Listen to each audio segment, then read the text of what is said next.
সিলেটে national citizen পার্টির poster ছেঁড়ার ঘটনায় সিটি কর্পোরেশনের ৩ কর্মীকে বহিষ্কার করা হয়েছে। সোমবার সন্ধ্যায় সিসিকের পাঠানো এক সংবাদ বিজ্ঞপ্তিতে এই তথ্য জানানো হয়।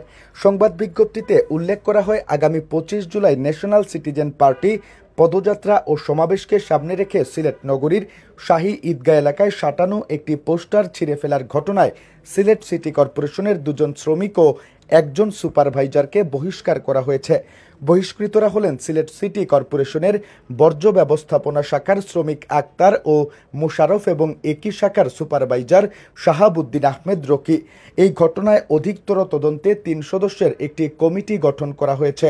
প্রসঙ্গত ২০ জুলাই রবিবার রাতে নগরীর শাহী ঈদগাহ এলাকায় এক শ্রমিক এনসিপির পোস্টার ছিঁড়ে ফেলেন।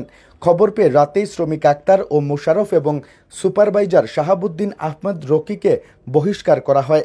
এই ঘটনায় অধিকতর তদন্তে সোমবার ৩ সদস্য বিশিষ্ট কমিটি গঠন করা হয়েছে।